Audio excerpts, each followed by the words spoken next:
Tokoh itu dibedakan menjadi tokoh utama dan tokoh tambahan. Tokoh utama disebut juga sebagai tokoh sentral. Tokoh utama memiliki peran yang sangat penting dalam menjalankan cerita pada teks fiksi.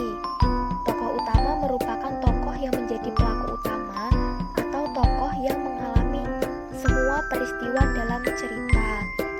Tokoh utama biasanya akan muncul mulai dari awal cerita, tengah cerita, hingga akhir cerita.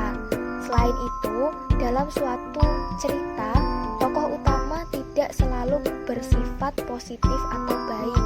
Tokoh utama juga dapat bersifat negatif atau tidak baik. Tokoh tambahan adalah tokoh yang hadir sebagai tokoh pendukung dari tokoh utama. Kalian dapat menentukan peran tokoh dalam cerita dengan membaca cerita secara keseluruhan.